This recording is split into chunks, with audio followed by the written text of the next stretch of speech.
होली पर रंग खेला जाता है, फागुन गाया जाता है, पकवान पकाया जाता है, खिलाया जाता है, बांटा जाता है, मौज मस्ती होती है। एक दूसरे मित्र और समकक्ष संबंधियों को गरियाया जाता है। मोहल्ले में बादाम, किशमिश, पंच बीज और मिश्री के साथ भांग घोटी जाती है। दूध में मलाई मार कर बांटा जाता है। गुजिया थमाई जाती है। दोस्तों में कलिया पकाया जाता है। नमकीन की तश्तरी सजाई जाती है। ग्लास और पानी के साथ दारू आता है। चीयर्स किया जाता है। जिसको ज्यादा हो जाता है ना, वहीं जहां तहां लुंड पुंड होकर जमीन पर लेट जाता है। ब्रज, मथुरा और काशी में तो भल भर गालियों से भीने गीत, गद्य, गजल, दोहा, श्लोक, चौपाई और पंच लाइनें बनाई जाती हैं, परोसी और सुनाई जाती हैं। बल्कि उस पर मौज मस्ती, हुल्लड़ और ठलवाई भी खूब जबरदस्त होती है। हाँ, ब्रज मथुरा की लठमार होली में घूंघट काढ़े और मूसल लिए पंक्तिबद्ध महिलाओं को जिस तरीके से पंक्तिबद्ध मर्द गाली देते हैं, वो जाहिर सी बात है मानवता के नाम पर कलंक है। जो कर्म निजी तौर पे होते हैं, उसको सार्वजनिक रूप से, वह भी महिलाओं के साथ, ये बड़ा शर्मनाक है। कृष्ण का नाम है केशव, मुरारी, मधुसूदन, गोविंद, दामोदर, वासुदेव, नंदलाल, यशोदा नंदन, माखन चोर, गोपाल, श्याम, हरिहर, माधव, केशव के अलावा योगीश्वर जैसे महानतम नाम दिए जाते हैं कृष्ण को। लेकिन ब्रज की लठमार होली के इस घिनौने परंपरा ने कृष्ण को इन महानतम नामों से नवाजे गए कृष्ण को डायरेक्ट छिनरा बना दिया। अब आते हैं काशी में। काशी में तो साक्षात शिव वहां उपस्थित हैं। वहां ज्वाजल्यमान शिवलिंग है। वो शिवलिंग का लिंग नहीं है, बल्कि शिवलिंग का मतलब होता है स्त्री पुरुष का एकाकार स्वरूप। लेकिन अगर पूरे विश्व के स्तर पर उसे देखा जाए, ब्रह्मांड के स्तर पर देखा जाए, तो शिव अर्धनारीश्वर है। और ऐसी दुनिया में कोई भी ऐसी देवता नहीं है, कोई ईश्वर नहीं है जिसको इस तरीके से सजाया गया है, उसको मान्यता दी गई अर्धनारीश्वर, यानी जिसमें स्त्री भी है और पुरुष भी है। इसीलिए उसे अर्धनारीश्वर का सम्मान दिया गया है। ये कहने की जरूरत नहीं है कि शिव एक अणुवत है, लेकिन न्यूनतम आकार में भी विशालतम प्रभाव रखने वाला है शिव। लेकिन हमने तो उन्हें अणुवत और अर्धनारीश्वर के बजाय उसको पुरुष जन्नांग के तौर पर देखा, टटोला, सहलाया, चूमा, चाटा और फिर उसे अपने कद से भी बड़ा देखने का हट पाल लिया। हालत यह है कि अब बनारस के विश्वनाथ मंदिर के बगल में मस्जिद में से किसी आकार को अब हम लोग शिवलिंग मानने लगे हैं। और उसका आकार भी अब 12 फीट तो हो गया है, पन्ना का बना दिया गया है। इतना विशाल पन्ना अब अव्वल तो होता नहीं, और अगर किसी तरह से टुकड़े टुकड़े लाके जोड़ा जाए तो एक पंचवर्षीय की ज्यादा कीमत उस पन्ने की बराबर, जिसकी ऊंचाई 12 फीट तक होगी शिवलिंग के तौर पर। लेकिन अब इन मूर्खों को कौन बताए कि ईश्वर का अर्थ सृष्टि निर्माता होता है। उसे किसी प्राणी के पुरुष जननांग के साइज से नहीं नापा या मापा जा सकता है। लेकिन अब बनारस के निर्वीर्य लोगों ने, जनता ने वहां अपने जननांग को संभालने के बजाय पत्थर या किसी धातु के जननांग के सामने साष्टांग प्रणाम करना शुरू कर दिया और उसका गुणगान करना शुरू कर दिया, गीत गाता करना शुरू कर दिया। वैसे ये कोई अनोखा नहीं है। इसके करीब 300 साल पहले भी काशी के एक राजा हुआ करते थे, राजा चैत सिंह।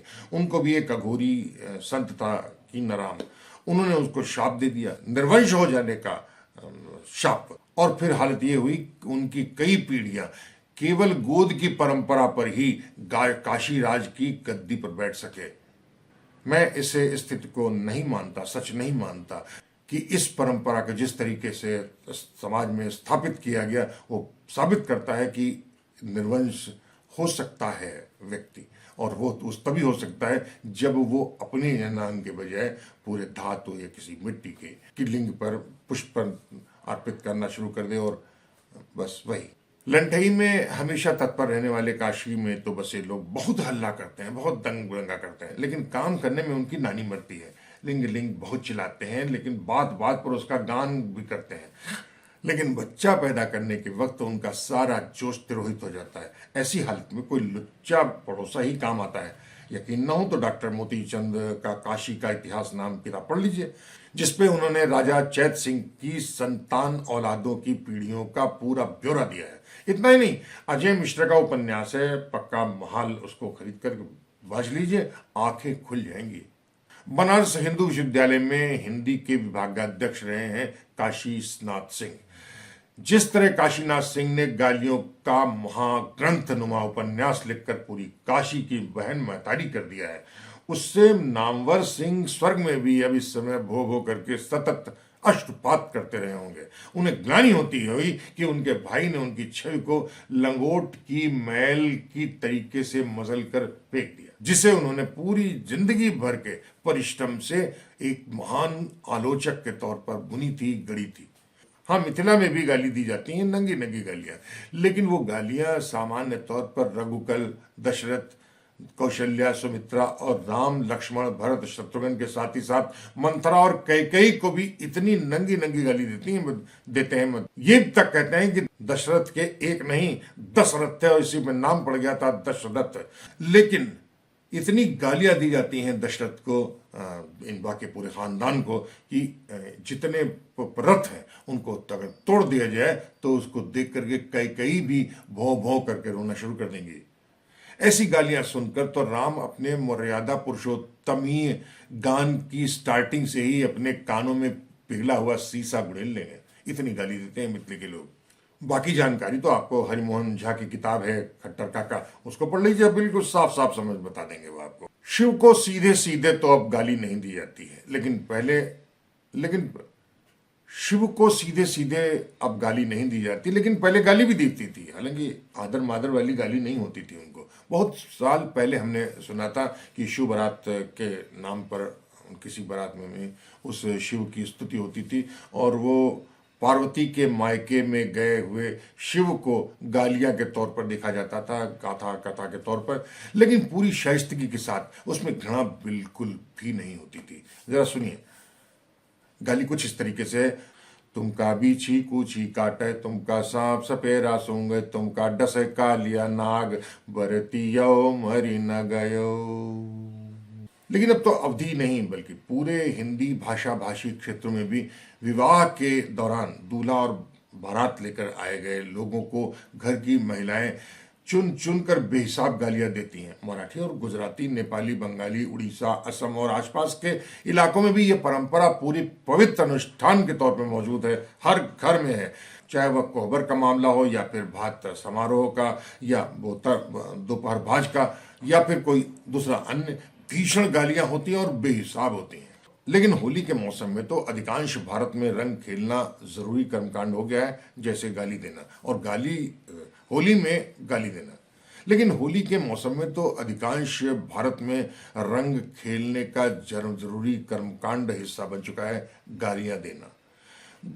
होली में गालियों का आगमन किन कारणों से हुआ पता नहीं है मुझे, मैं गालियों के अध्याय का अध्यापक हूं भी नहीं, लेकिन इतना जरूर है कि न जाने क्या वजह है कि इस मौसम में आते ही बदन में एक फड़कन आने लगती है, एक दिमाग अजीब तरीके से मस्त हो जाता है। कई बरस पहले की बात है, 2-4 महिलाओं से मैंने इस बारे में कैफियत पूछनी चाहिए थी, तो पहले तो मुझे गरियां लगी और फिर जब मैं भाग गया तो खिल्ली से हंसने लगी।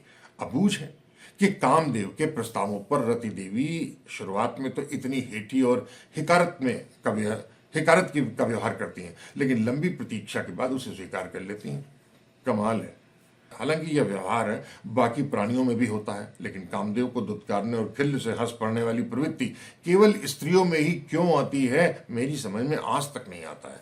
बहरहाल, इंसानों में होली, मदनोत्सव और अंतस में यौनिक आग्रहों का प्रदर्शन करना और उसे शब्दों में व्यक्त करना तो सहज प्रवृत्ति है ही।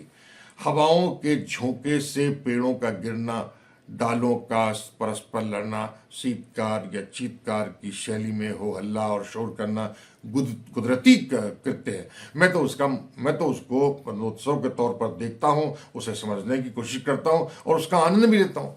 लेकिन अब समझ में नहीं आता है कि ये योगी जी के इशारे पर योगी ने किया है, ये योगी जी ने योगी को औकात में ला खड़ा करने के लिए शुरू कर दी। लेकिन योगी जी ने होली में एक नया युद्ध छेड़ दिया है।